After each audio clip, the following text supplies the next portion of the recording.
2 años, en vista de toda esta serie de cosas, editó este libro con esta finalidad: Vive sano, vive bien, que era un poco lo que realmente hemos estado hablando parte de esta mañana, la parte física, la parte psíquica, el concepto de bienestar. Es un libro que también, aparte aquí también está en Amazon, simplemente con el nombre. Y un poco, ¿cuál fue el objetivo de ese libro? Pues fue un poco ver todos los temas que hay sobre, porque hemos visto que los tratamientos quirúrgicos, la anestesia, los métodos diagnósticos, la atención urgente está funcionando muy bien, pero no todo lo que son las enfermedades crónicas.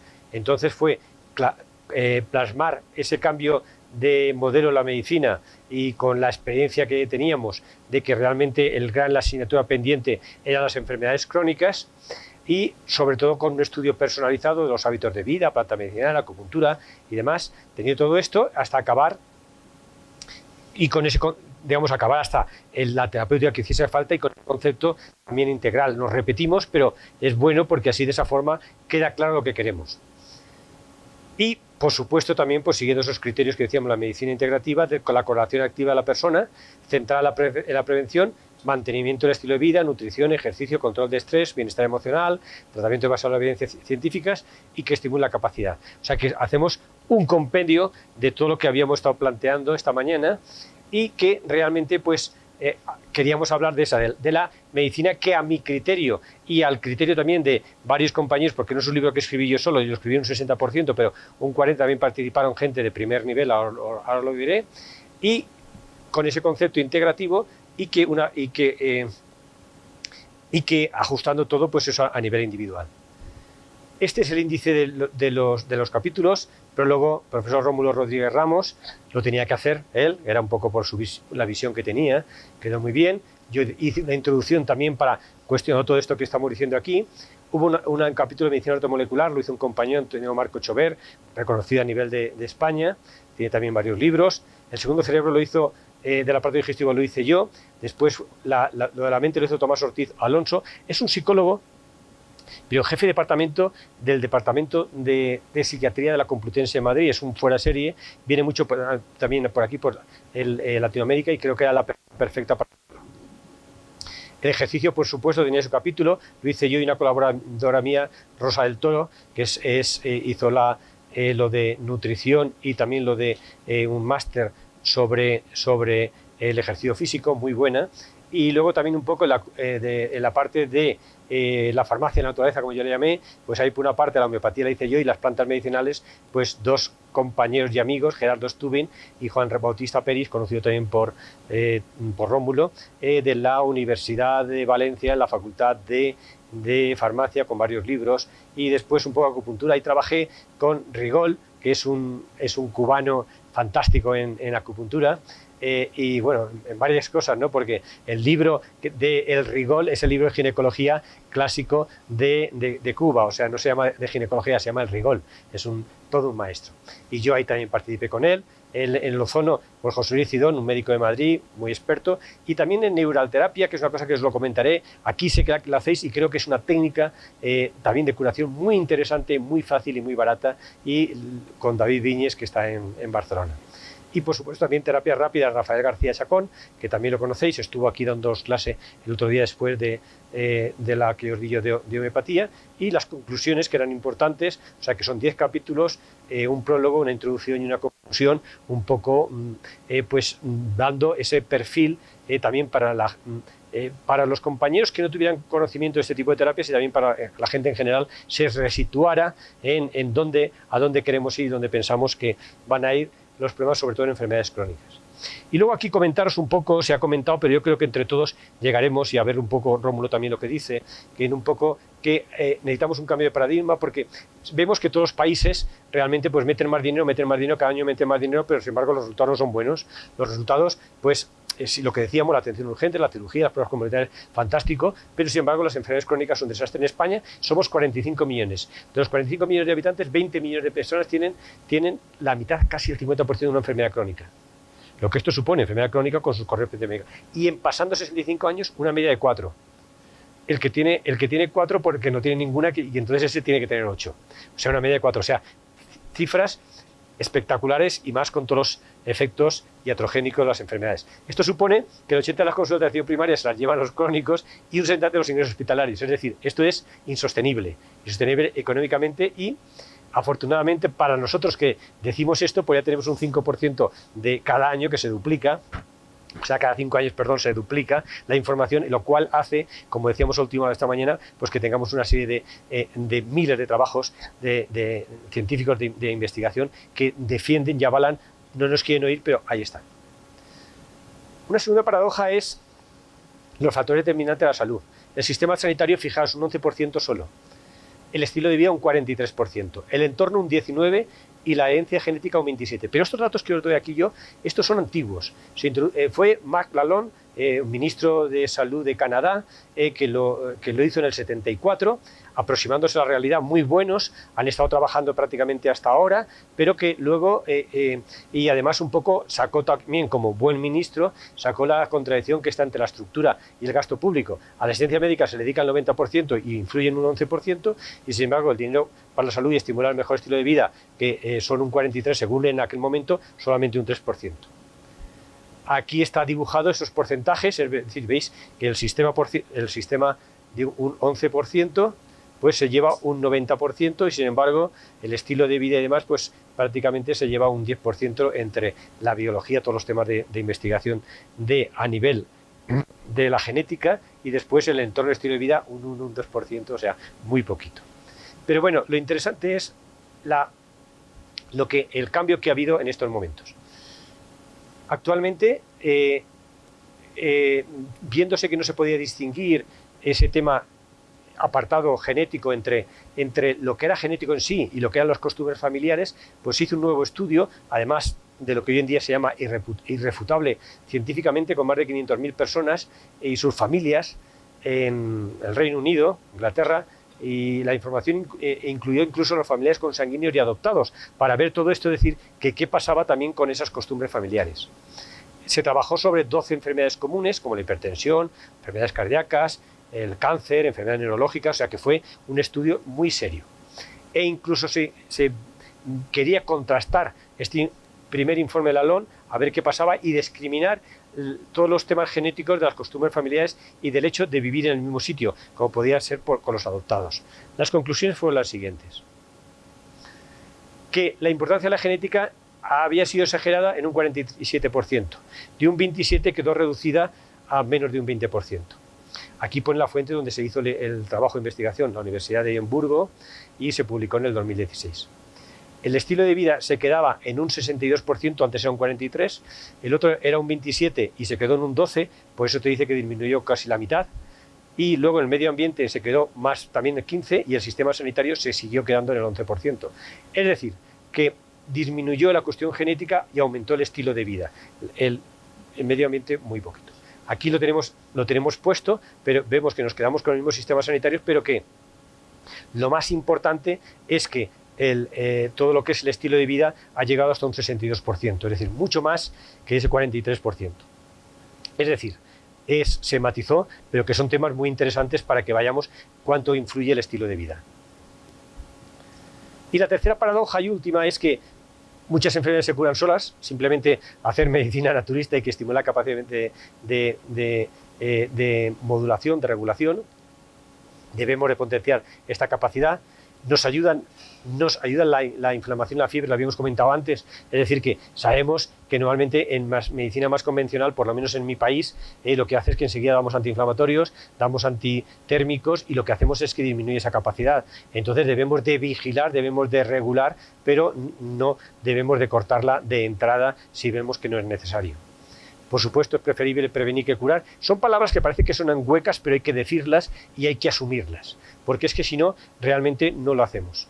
Y también fundamental la participación del paciente. Entonces esa biorregulación, como decíamos esta mañana al final de la psiconeuroinmunoendocrinología, es la base también para que nosotros entendamos muy bien lo que estamos haciendo y podamos darle también una demostración científica que nos la piden en estos momentos y tenemos que darla.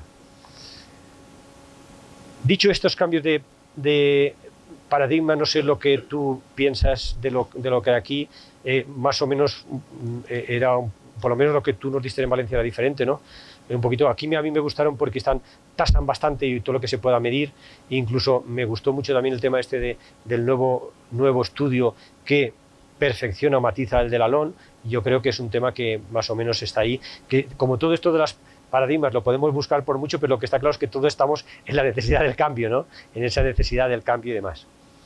Dicho todo esto, ahora lo que yo voy a hacer con vosotros es hacer un repaso, dicho ya los planteamientos del libro, quién lo ha hecho y demás, hacer un repaso a los diferentes capítulos, haciendo incidencia a lo que vosotros creáis y un poquito lo que os pueda aportar algunas cosas y demás. ¿Estáis de acuerdo lo del nuevo cambio de paradigma? Y más o menos pueda ir por ahí. Son datos que...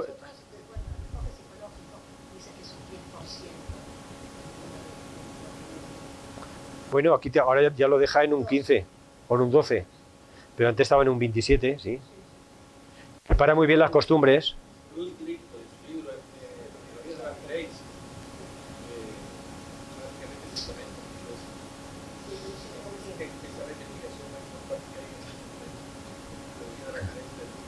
Sí.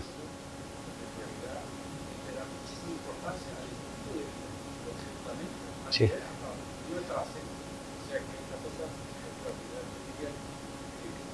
Es que no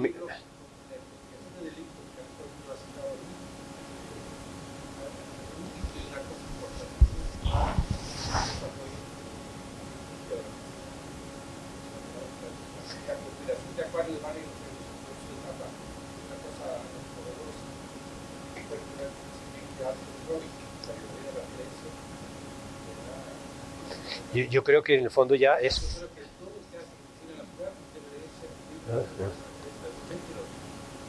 La última edición no está en internet, pero y además un poco que nos quedemos en un 10 o un 12, nos quedemos... Bueno, realmente van por lo mismo, nos afianzan más en el camino, yo creo que un poco más, un poco menos, ¿no? Y bueno, pues todo lo que sean, lo que sí que me parece muy interesante es el libro que comenta Rómulo Rodríguez, por la historia de que realmente pues debemos de fundamentar, porque hace falta que hagamos una defensa organizada, una defensa, digamos, documentada, porque es la forma de caminar. No hay otra que sepamos. un poco uno tiene que reflexionar. Yo que llevo 4 años médico, a veces que el médico subvalora la investigación. A mí me pusieron el día de ayer una ponencia que se va a llamar ¿Cómo está la medicina base científica en el mundo? Y prácticamente me voy a centrar en médico, porque médico, tú hablas de Fulvito, hablas de otro, pero aquí yo un poco dice, hay investigadores tremendos que el Estado y el gobierno debe dar apoyo para que en realidad México triunfe en la ciencia. México es quizá de los países de América Latina el más desarrollado científicamente. Y a veces nosotros miramos al norte, miramos a Europa, miramos a otros lugares, miramos mañana esa cuestión que dice centrarse en las investigaciones y el desarrollo científico del mundo. Bueno, voy a hacer referencia por todo el mundo, pero voy a valorar la ciencia mexicana, porque aquí hay un instituto de investigación y que a veces nosotros no desconocemos. Y es un instituto que parece que son alopáticos, está fundamental en la medicina. ¿Crees que tradicional? O sea, la medicina integrativa, porque nosotros tenemos que hablar de una medicina integrativa. Los adelantos de la medicina alopática fueron extraordinarios, no podemos decir, en el campo de la cirugía y en el campo de los análisis clínicos, en la urgencia, o sea, ha tenido su éxito. Podemos entonces decir que nosotros todo lo vamos a resolver como... Tenemos que una medicina integrativa donde se integran todos los modelos médicos que justamente importantes. Sí. Pero aquí en México hay investigaciones importantes. Y tú que conoces muy bien el mundo de Cuba, igual que ahora también pues conoces ya el mundo mexicano, ¿piensas que está mejor México que Cuba? Bien. Una pregunta difícil para un cubano. Una pregunta difícil para un cubano. Muy difícil para un cubano. Mira, ayer cuando el profesor Héctor el día jueves viene y presentó lo que es la investigación de las plantas medicinales, Cuba no tiene esa historia de la medicina tradicional, pero sin embargo, lo que es y de aquí para México, Cuba lo tiene que hacer estudio completo. La universidad de las plantas medicinales hasta llegar a México. Y aquí está en manos de los laboratorios. Él decía, si aquí el Estado mexicano diera soporte, como no se volvió a los soya o se hablaba de eso, eso Cuba lo ha resuelto. O sea, Cuba ha resuelto muchas de las secuencias de los estudios científicos planta medicinal, pero lógicamente México, la UNAM es una universidad extraordinaria, una de las más fuertes de América Latina, y hay unos centros de investigación importantísimos. Hay instituciones aquí que no las tiene América Latina, como el Instituto Nacional de Psiquiatría, el Instituto de Genómica, que sea aquí. México va avanzando en la ciencia, a veces nosotros no lo estamos viendo. Son dos contextos distintos. El contexto de Cuba, la medicina tradicional alternativa y complementaria son una parte del sistema de salud, porque Cuba hace una medicina integrativa, y Cuba desarrolla un sistema más complejo. Si nosotros allá en Cuba resolvemos con acupuntura, no tenemos que haya muchas clínicas dentro, ¿no? La gente, y más cultura tiene la población, mayor acude a este tipo de sistemas. Ya casi nadie quiere tomar sus medicamentos. Como decía, la educación en Cuba ha sido clave, fundamental para la disminución de la mortalidad infantil, no solo los hospitales. El que cree que como más hospitales va a resolver el problema de la salud, no importa, la educación para la salud y la prevención de las enfermedades, y ese es el modelo cubano. Muy bien. Es el modelo que nosotros consideramos que es el que está en el nuevo la nueva organización del gobierno mexicano, lo veo que va hacia esa prevenir. Muy bien, muchas gracias, profesor. Bueno, pues vamos a hablar a grandes pinceladas y un poco de lo que es la dieta. Hay una frase de George Herbert que me gusta, que quien quiera que hubiese sido para la enfermedad, mala dieta, la mala dieta habría sido la madre, ¿no? Y entonces pues hay muchos trabajos, yo traigo incluso aquí de la OMS, de antiguos, de que la dieta forma parte fundamental también de los estilos de vida y que ya está, fijaros, estamos hablando del 98, relacionado con la cardiopatía, enfermedades cardiovasculares, diferentes tipos de cáncer, diabetes mellitus, cálculos biliares, caries dental, trastornos gastrointestinales, osteoporosis, osteopatía, es decir, la mitad de las muertes prematuras de hombres y mujeres por debajo de los 65 años en Europa, la dieta tiene algo que decir. Es decir, y en España igual, principales causas de muerte cardiovasculares, que es la primera causa de muerte, la segunda es el cáncer, la tercera los efectos iatrogénicos de los medicamentos, están asociados a la dieta, entre otros factores de riesgo. Es decir, la dieta indiscutiblemente ya afortunadamente está muy claro y cada vez que van surgiendo pues, unos trabajos realmente impresionantes.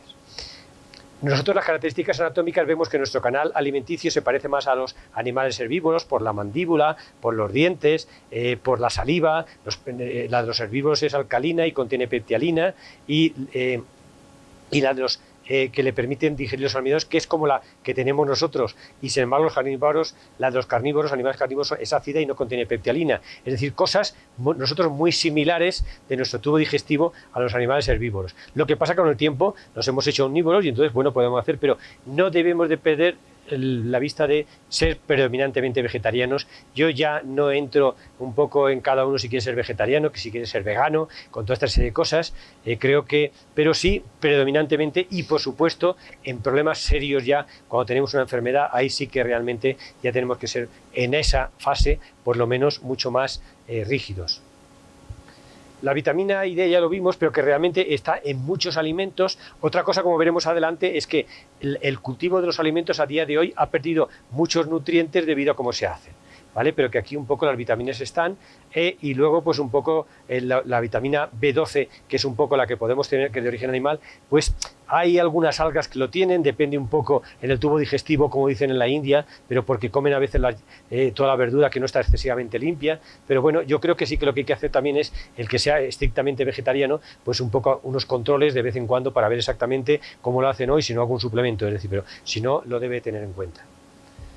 Los minerales, pues ningún problema, los tenemos aquí y sobre todo, por fijaros lo del calcio. Hay varios que lo tienen, como aquí pone la alga, la levadura, el polen. Y luego hay cosas muy interesantes. Es decir, en España, y aquí supongo que también estaréis igual con la menopausia. Oiga, ¿qué pasa con la menopausia? ¿Qué pasa con el calcio? Realmente, cuando yo tomo proteína animal, me compite con el pH me lo baja y realmente necesito robar el calcio. Es decir, que si yo tomo más una dieta más vegetariana, perderé menos calcio porque no lo robaré. Eso junto con esto junto con ejercicio lo tengo resuelto. Y de hecho yo lo utilizo con mucha gente y me está resolviendo. Y hay trabajos hechos en sociedades más vegetarianas como las de Tailandia y demás, donde realmente las tasas de osteoporosis es menor. O sea que todo eso ahí lo tenemos. En cuanto al hierro, lo mismo.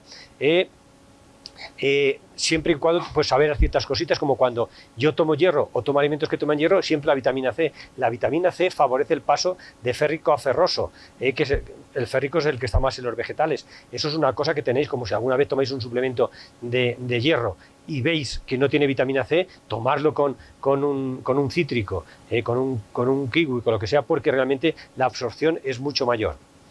Y el zinc, pues también muy interesante, porque el zinc realmente hace falta, y sobre todo más a las mujeres, por las reacciones bioquímicas relacionadas pues con todo el aparato de la concepción, los anticonceptivos y demás. Avena, algas, frutos secos, pero bueno, toda esta serie de cosas podéis encontrarla también en todo lo que sea, buscarlos en internet y demás, pero que no hay ningún problema, incluso en ciertos aspectos mucho más beneficioso. Las proteínas, igual, lo que necesitamos también es, fijaros, la soja tiene muchísimo, las verduras de hoja verde, las legumbres, que aquí también coméis, como en España, los frutos secos, la levadura de cerveza, y además son de alto poder biológico, o sea que no tenemos ningún problema con las proteínas, comerlas más bien, debemos de cuidar que las proteínas sean de utilización neta de proteínas. Con los glúcidos, pues mejor, contienen mucha fibra, estos glúcidos. Disminuye las enfermedades cardiovasculares, la fibra, disminuye el colesterol y los triglicéridos, ayuda al peritonitismo intestinal, retrasa, y es decir, que a más fibra, más calidad de vida por toda esta serie de cosas tan interesantes que hay. Y después la gente también un poco añade fibra. No, añadir fibra ya no depende, porque que sea soluble, insoluble, hace que realmente lo que es la fibra de las verduras y de los glúcidos es mucho mejor, lo de los alimentos en general. En cuanto a la dieta, pues también un poco que el contenido en grasas normalmente es mejor, o sea, más bajo, pero además un poco lo que sí que necesitas es que sean unas grasas de alto poder biológico. ¿Qué es una grasa de alto poder biológico? Pues puede ser la nuez, pueden ser los frutos secos, puede ser el aguacate, y un poco, y fijaros, una nuez o 2 almendras proporcionan 0,6 gramos del ácido linoleico, que es el que realmente siempre estamos escasos.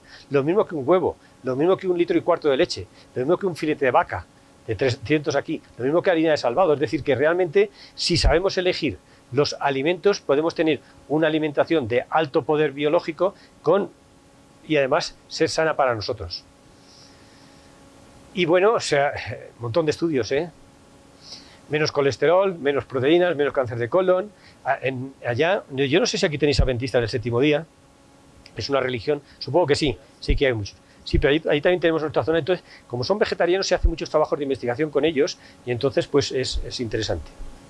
Sí, aquí, porque además ellos vienen de Estados Unidos, creo. Incluso ya se ha visto relación entre la comida que comemos y el cáncer de mama, incluso y el estreñimiento. Es decir, son temas del cáncer de mama, es mucho para hablar de muchas cosas muy interesantes a nivel psicológico, y por supuesto también a nivel de lo que es la alimentación y los hábitos de vida, y supuesto pues el menor riesgo de diabetes mellitus. Luego hay unos alimentos que son especiales, el ajo. ¿Utilizáis mucho ajo por aquí? Sí.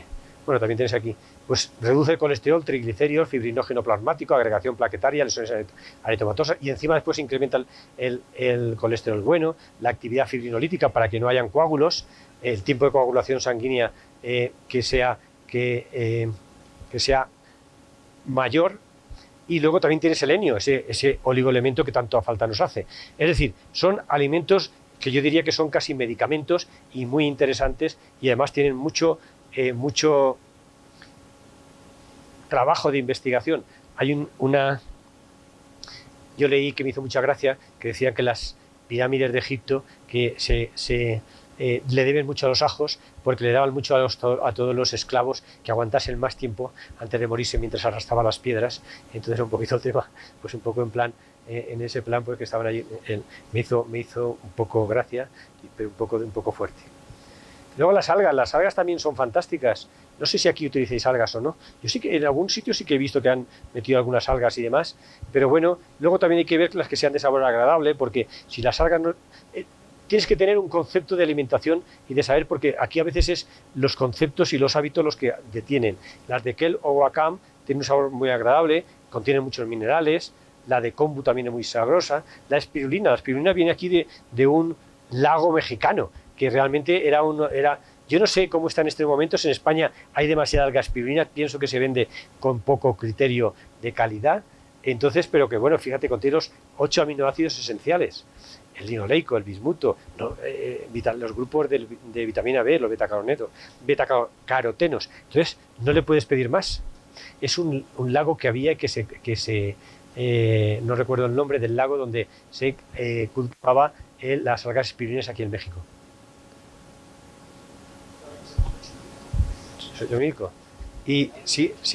Lo que pasa que después empezó a producirse en otros sitios. Yo creo que la calidad, de hecho, yo en un principio, hace 10, 15 años sí que la utilizaba, pero ahora no la utilizo porque no me fío la comercialización. Entonces, dar algo que no sé, pues intento no, por lo menos que no se gaste dinero. El brócoli es otro tema que aquí lo utilizáis y realmente es el santo brócoli. O sea, ya desde el 83 ya se investigó y encontraron sustancias tan importantes como el indol-metilcarbinol en un Instituto Nacional de Cáncer de Estados Unidos, con una gran capacidad antitumoral. Siguió la investigación 10 años más tarde, en el 92, en Johns Hopkins, también descubrir el sulforatano, que está comercializado y también se utiliza como una capacidad antitumoral, porque además tiene una enzima adicional, la quinona reductasa, que es otro antioxidante muy potente. Y luego un poco también el año siguiente en la Universidad de Ohio también el isotiocianato. Es decir, se ha seguido investigando, yo he traído estas, y se investiga mucho el brócoli, pero yo diría que realmente está casi toda en la familia. Pienso que toda la familia de las crucíferas, que incluye el brócoli, pues también son, si no tienen más cantidad o menos cantidad, pero que también un poco andarán todas por ahí con estas propiedades, ¿no? Quizás no en la importancia que tiene el brócoli, pero que son muy interesantes. Yo por lo menos lo utilizo muchísimo allá a las coles para la gente diabéticos y demás, los hervidos y demás de coles, o crudas si les gusta, perfecto. Y otros son los germinados. Los germinados, ¿utilizáis germinados? Ah, muy bien, son muy interesantes. Fijaros, de todo. A mí personalmente me gusta mucho la alfalfa. La alfalfa me gusta, pero fijaros, la alfalfa de un 6% de proteína, la alfalfa sin germinar, puede pasar a un 325 de proteínas de alta calidad. Fijaros el cambio. La vitamina C puede pasar a 400 veces más. La vitamina C a un 720 más. Esto es un libro de un químico ya antiguo de investigaciones, pero que lo hizo un químico, no es el tema. Y ácidos grasos esenciales pasa un 70% más, o sea que realmente los germinados es algo muy interesante a introducir en nuestra alimentación porque vemos estos cambios que de entrada no te lo crees, ¿no? Si no los han hecho en una investigación. La soja. La soja pues también muy interesante, pues eso porque es una proteína vegetal en la cual pues tiene muchas proteínas, muchas más que la carne, más que 7 kilos de huevos, más que 12 litros de leche, o sea que realmente, y además la podemos hacer de diferentes formas, ¿no? Desde carne, proteína vegetal texturizada, la carne vegetal, al miso, que es la cuajada de la soja fermentada, a la leche de soja, que es más rica en hierro, calcio y fósforo que la de la vaca, fijaros, pero inferior en yodo y aminoácidos como la metionina y cistina, o sea que está bien, ¿no? Y el tofu, que es el queso de soja, o sea que lo tenemos de diferentes formas y se puede utilizar sin ningún problema, o sea que hay cosas muy interesantes en cuanto a la utilización y como veis no hace falta comer carne o tanta carne. Otro es el yogur, pero vamos, yo aquí aprovecho para preguntaros en México. Lógicamente la lactosa que mucha gente no digiere, con el yogur se digiere mejor. El yogur es podemos llegar a un gran medicamento, ayuda a fabricar la vitamina B y la vitamina K, nos protege frente a los antibióticos, ayuda al estreñimiento, favorece el procedimiento de ácido úrico y colesterol, estimula el sistema inmunológico, muy interesante, aumenta la longevidad, pero por ejemplo, en España se hace a partir de la leche pasteurizada. Entonces lo que constituye ya no es un yogur, es lo que se llama un postre lácteo. En España se autoriza a venderlo aún con yogur, en otros países de Europa no. Creo que son mucho más rígidos, es decir, usted vende un postre lácteo y puede comerse lo que usted quiera, pero no crea que se está comiendo yogur y está favoreciendo su flora intestinal. Porque si la leche está tratada ya no puede. Está empezando a ver, y sobre todo los alemanes que cuidan mucho esto, en algunos supermercados como líder, que son alemanes, entonces ya empiezan a beber yogur de leche fresca, que es un poco lo ideal. ¿Aquí cómo lo hacéis el yogur? Pues entonces, postre lácteo, en el cual te dicen que a veces le sumamos un poquito de esto, pero que sepamos que nos comemos un postre lácteo. Ya no es... Danone es una marca comercial donde nuestro amigo común participaba allí y donde es un postre lácteo.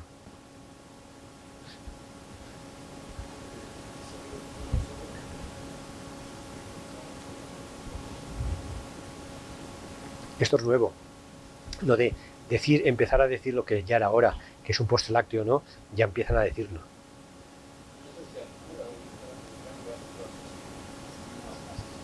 Habrá en algún sitio y que lo vendan en algún sitio con leche fresca, y de hecho también se puede hacer en casa, el famoso honguito, y lo vas haciendo tú. Pero claro, el problema es que a veces es incontrolable. Sí, la leche tienes que comprar fresca, sí.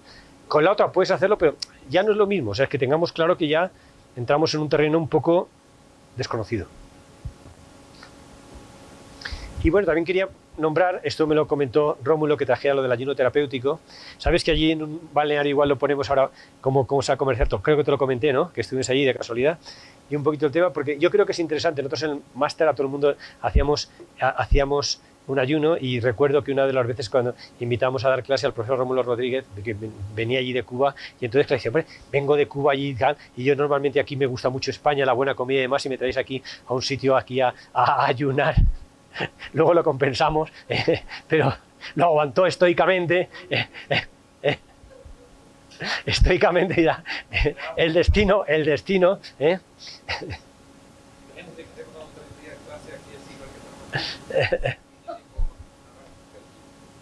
Un caldito y un zumito. Bueno, pues yo si alguien de aquí ha hecho un ayuno, si ha hecho ayuno ya lo sabéis, pero al que no le recomendaría que lo hicieran siempre en grupo al principio, porque es espectacular. Nosotros aquí pues hacíamos un tipo de ayuno, que no sé si habéis hecho el ayuno cero, que es el que es más duro, uno con infusiones, otro con mucílago y otro con el ayuno Buchinger. Buchinger es un médico alemán que tiene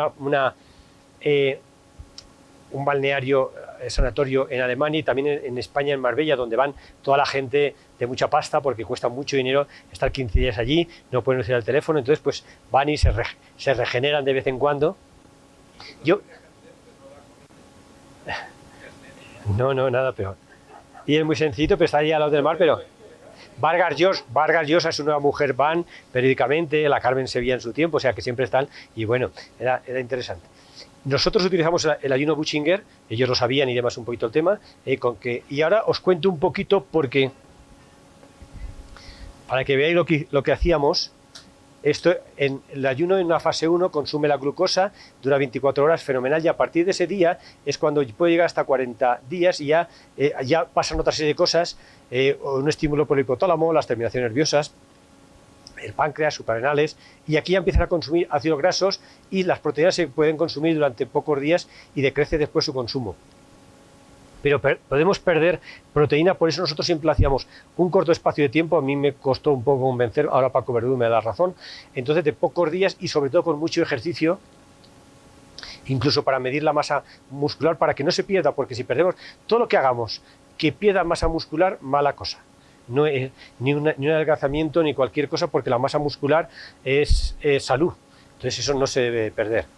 Y después, un poco después de esa fase segunda, donde ya puede durar más días, hasta 40 días, está la fase tercera, donde en un momento determinado marca un límite, y donde hemos visto a veces que han habido huelgas por, digamos, posturas críticas políticas, donde o los acaban después de esa fase que se llama la inedia aguda, o los acaban o morían, no podían morir, porque claro, el problema es que están bien con sus cuerpos cetónicos, se van consumiendo, no hay tan ganas de comer, y hacer un ayuno es lo más tonto del mundo, porque es muy fácil. Cuando ya tienes un poco y más, si no es un ayuno cero, que comes lo que necesita el cerebro, fantástico. Bueno, pues entonces las indicaciones, pues para, teniendo claro que es una fuente de salud de vida, pues para el crecimiento interior, psicológico, hiperlipemias, hipertensión, obesidad, colagenosis, cefaleas, enfermedades digestivas, enfermedades alérgicas, infecciones agudas, todo eso son indicaciones. Contraindicaciones, pues la falta de preparación psicológica, eso es vital. que sea con una prescripción médica para que no, yo que sé, que hay una descompensación renal o diabética y tal. La anorexia no se debe hacer, el embarazo tampoco, ante cualquier duda clínica. A lo mejor en embarazo se puede hacer, pero no está indicado porque el niño siempre come, o sea, el niño siempre come y aquí sería la madre, pero no hay que complicarse la vida. En insuficiencia renal grave, infecciones graves, enfermedades graves recientes, es decir, por ejemplo, una persona con una esquizofrenia, pues no lo vas a meter ahí dentro. Me explico, si no está compensado, o sea que no vale la pena y vale por otros sitios. Este es el que hicimos, fijaos, ya hace mucho tiempo, lo publicamos. Creo que se publicó, lo hice con Paco Verdú. Esto fue en un monasterio, hemos estado por diferentes sitios.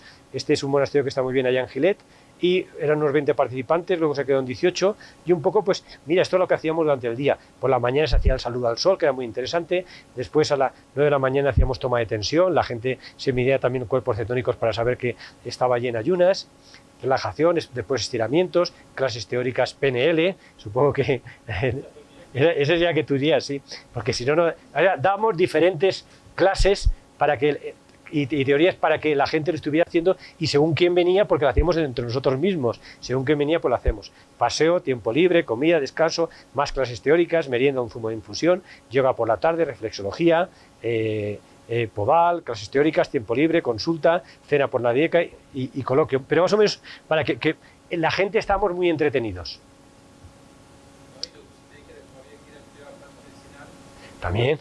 Sí, por la mañana sí, que también hacíamos actividades de paseos, pero todo el tiempo, y subíamos una montaña, realmente hacíamos excursiones, en ese no, pero en los posteriores incluso hasta de 15 kilómetros, o sea que realmente muy, muy fuertes. El estudio, el método... Y hay una cosa que tiene que ver con él, que no sé cómo te encuentras mucho más mexicano que con... Ah, también, sí, Iván Ramón, no sé si lo conocéis, es un tío fantástico, lo llevamos incluso a mi pueblo. Y sí, no, pero estuvo fantástico. Siempre invitamos a alguien, otra vez invitamos también más tarde a un monje tibetano que están haciendo la Universidad del Conocimiento allá en Extremadura, y siempre intentamos invitar a alguien aprovechando del momento y un poco para llenar ese tiempo, que siempre también es interesante, y así charlar y que nos enriquezcamos todos del conocimiento. Bien, los métodos, oye, lo hicimos todo muy bien, estudio tal, gente de la Universidad de Valencia lo hizo, la misma también los servicios sociales que yo conocía, los servicios de salud, nos hicieron gratuitamente todos los análisis, los tuvimos, un hemograma completo con orina y demás, más también bioquímica, colesterol, toda esta serie de cosas que estamos aquí, y parámetros clínicos, presión sistólica, las presiones, el pulso, todo esto ahí. Y luego las conclusiones, que era un poco lo que yo quería que os llevarais. Fijaros, esto es interesante. Los valores de glucemia son significativamente inferiores después del ayuno. Fantástico para un diabético. Los valores de ácido úrico en sangre son mayores significativamente después del ayuno. Claro, ¿qué pasa? ¿Cómo que te sube el ácido úrico si no comió proteína? Porque los ácidos grasos compiten con los uréteres y entonces los retienes, que luego lo elimina enseguida, pero era un poco esa explicación fisiológica, que los ácidos grasos compiten con el ácido úrico y entonces se acumulan. Las proteínas totales en sangre son ligeramente mayores. Fijaros también otra cosa que nos sorprendió, pero no encontramos diferencias significativas, mayores pero sin ser significativo. Igual con el hierro, aumenta después del ayuno con cifras altamente significativas. Es decir, ¿cómo sube el hierro? Pues subía, y además incluso lo estuvimos estudiando mucho porque una de las alumnas era hematóloga, Carmen Jiménez, y no lo estudiamos, pero no encontramos el tema. Lo único que sí que vimos es que después, a la semana 2, se normalizaba. Porque claro, el hierro es un tóxico y no interesa que suba, el hierro es algo que interesa que esté en su nivel. La ferritina igual, también después del ayuno, igual que el hierro, con cifras altamente significativas. La hemoglobina aumenta después también del hierro de forma significativa, es decir, bastante. Y ya por último, el volumen corpuscular medio con cifras casi insignificativas disminuye, al final disminuye el volumen. Y una cosa muy importante es el PCR. El PCR es uno de los parámetros más importantes con la velocidad de sedimentación, donde indica nuestra inflamación. Es decir, que tú te hayas disminuido, o yo tengo a alguien con un problema y en ese análisis que me trae o no, veo que el PCR está bajito, estoy tranquilo. El PC está alto, está pasando algo serio. Entonces, disminuye de forma espectacular después de un ayuno con valores altamente significativos. Creo que solamente por esto ya es algo espectacular. Es algo espectacular el que nuestra inflamación interior disminuya, porque esto es un parámetro que mide la inflamación interior, realmente que esté ahí y que disminuya es algo fabuloso. como medida antienvejecimiento simplemente con un ayuno de 3 días. Los cuerpos cetónicos aumentaban después del ayuno con cifras sensiblemente significativas. Los cuerpos, lógico, era una forma, si no hay cuerpos cetónicos no hace ayuno. El parámetro peso disminuía después del ayuno de forma significativa. Tampoco, quien estaba más gordo, más grueso o más obeso, disminuía más, y el que estaba más normal, mucho menos. No es que decían, perdían 2 kilos todo el mundo, no. Había gente que no perdía nada o perdía 300 gramos y había otro que perdía 5 kilos. El psiquiatra, que tengo un psiquiatra, Enrique, que estamos ahí.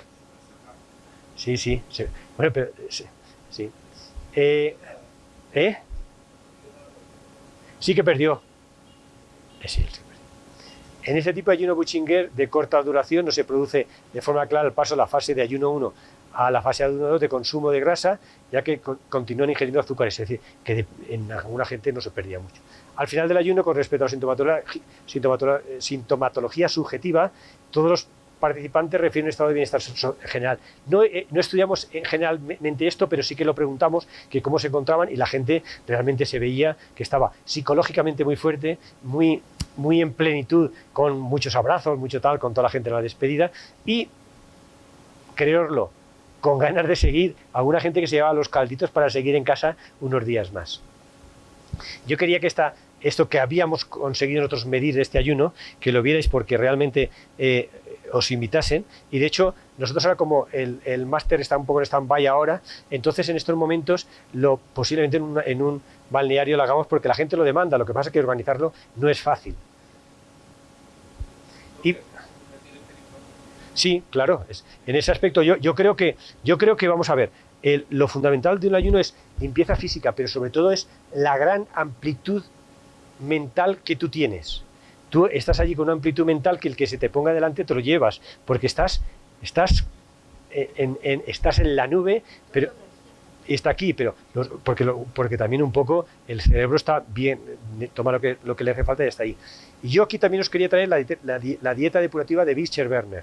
Yo esto lo que hago en consulta, porque realmente hacer una dieta, un ayuno, en un principio, a alguien que no lo haya hecho nunca, no le es fácil, si no lo hace en grupo. Entonces, la Bichter-Werner es un médico suizo, ya murió, es el precursor de las vitaminas, describió las vitaminas. Allí hay una clínica y entonces hace una dieta de 3 días de crudo, que ahí la pone, y después el tema de los 3 días de crudo, luego ya sale otros 3 días, aproximadamente, pues ya comiendo más ensalada, ya alguna patata asada, alguna legumbre, alguna cosa de este tipo, y entonces es una forma también de depurar y mucho más fácil de hacer.